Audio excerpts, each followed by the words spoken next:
9, saksi fakta itu 9, tambah ahli 3. Ya, itulah proses persidangan dan alhamdulillah Mbak Im sudah bersyukur proses ini sudah selesai dan terbukti apa yang dinyatakan sama Mbak Im terjadi perselingkuhan itu terbukti di persidangan dan itu adalah hasil daripada putusan ini. Bahasa putusannya itu lulus, artinya istri yang durhaka kepada seorang suami, istri yang melakukan hal-hal tanpa sepengetahuan suami itu namanya lulus.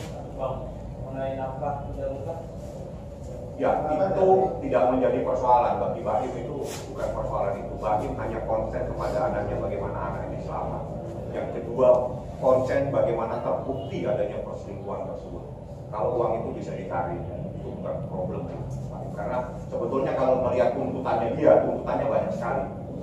Ya, sekian miliar kalau nggak salah, ada sekian miliar, ada 600, ada sekian, saya nggak perlu membacakan. Dan gugatannya dia sebetulnya termohon itu minta anak itu ada di tangan dia dan biaya-biaya itu semuanya ada di tangan dia. Jika saya akan bacakan kalau Anda ingin mengetahui ya dalam konvensi menetapkan hak asuh anak ada tangan kepada termohon ya, terus mengukur termohon untuk menyerahkan anak untuk biaya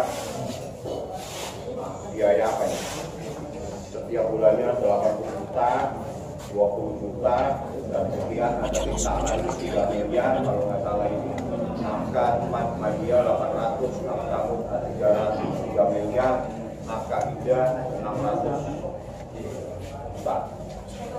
Ya, dari semua ini tidak ada yang dibutuhkan, hanya nafkah aja atas pertimbangan majelis hakim karena dia adalah istri, yaitu pertimbangan majelis hakim ya. Dan Mbak Im tadi saya tanya karena persoalan yang penting terbukti adanya perselingkuhan, terbukti anak-anak itu dalam keadaan trauma dan terbukti semua apa yang selama ini ada di dalam proses persidangan. Jadi yang disampaikan Mbak Im pada proses tahun lalu itu adalah terbukti semuanya di dalam persidangan dan yang berbicara itu putusan ini yang menyatakan adanya perselingkuhan atau nuyus seperti itu. Ya. Bang, ada usaha lain nggak untuk memiliki anak sendiri tidak memberikan ke Allah sendiri? Tidak boleh.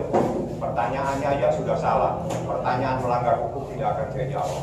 Bang, terjadinya perselingkuhan sudah berapa lama Bang? Dari tahun berapa sampai ke tahun berapa Bang? Waduh, saya nggak ngabarin tahun. Yang jelas terbukti.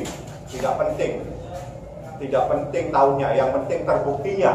Ada seseorang laki-laki yang bukan mobilnya berduaan di kamar, berduaan dengan istrinya. Itu yang terpenting, bukan harinya. Tapi terbuktinya adanya seseorang yang bukan mobilnya berduaan. Hukum Islam itu ketat. Seorang istri itu nggak boleh berduaan dengan laki-laki yang bukan mobilnya. Itu titik. Itu terjadi berapa kali Bang? Yang jelas lebih dari 1 kali. Kalau lebih dari 1 kali pasti banyak bahasanya. Trauma anak itu gimana sih Bang? Trauma anak itu dari hasil pemeriksaan ahli yang menyatakan anak itu takut dengan seseorang, nangis, teriak dan sebagainya. Itu ada pendapat ahli di sini. Makanya kalau Anda bisa mendapatkan putusan ini, semuanya akan terungkap. Termasuk apa yang menjadi pertanyaan Anda. Saya kasih Anda pekerjaan rumah, Anda dapatkan putusan. Soal bisnis yang harus sama mereka berdua itu kira-kira gimana? Ya, sudah saya jawab. Saya tidak mengurusi harta gonok ini. Saya hanya mengurusi perselingkuhan. Kedua anak itu saya tanya Mbak Im sekarang ada di mana? Karena saya nggak ngurusi anak, saya ngurusi hukum.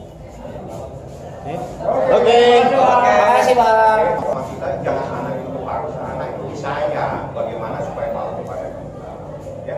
Bang, tadi ada kelewat soal keuangan. Tadi sempat Nggak pusing Mbak Im sama keuangan. Bagi Mbak Im itu bukan persoalan yang penting. Apa yang menjadi sakit hatinya, apa yang menjadi dia sakit, itu semuanya sudah terjawab di dalam persidangan dan semuanya ada dalam putusan ini bahwa apa yang selama ini diketahui bahwa benar bahwa ada seseorang laki-laki yang bukan mobilnya berduaan dengan istri. tapi di isi putusan Bunyi putusannya ada terkait penyalahgunaan keuangan. salah satunya itu adalah nuyus namanya. Jadi putusan ini bunyinya banyak. Saya hanya ambil intisarinya Bu yang muda, yaitu salah satunya anak trauma, salah satunya putus itu adalah kriya durhaka, termasuk adanya masalah seseorang yang bukan mobilnya berduaan di kamar dan seterusnya dan seterusnya. Jadi kalau saya bacain setebal ini kan tidak menjadi berita nanti, menjadi buku. Tapi kalau menjadi berita itu saya kasih intisarinya saja. Ya. Oke. Bang, Anda trauma dan dilakukan pemaksaan seperti apa sih Bang? Dilakukan Ya kalau Anda tanya sama ahli anak, tidak boleh. Tapi saya kan ahli hukum. Yang jelas, yang begitu pun bisa melanggar hukum. Ingat ya, kita semua ini menjadi pembelajaran. Kalau terjadi sesuatu terhadap anak kita, bukan orang tuanya tidak bisa melaporkan, orang tuanya juga bisa melaporkan apabila terjadi sesuatu terhadap anak tersebut dan ada hukum. Jadi perlakukan anak itu dengan kasih sayang. Kalau memang dia itu masih tidak mau dengan kita, dirayu anak tersebut supaya mau.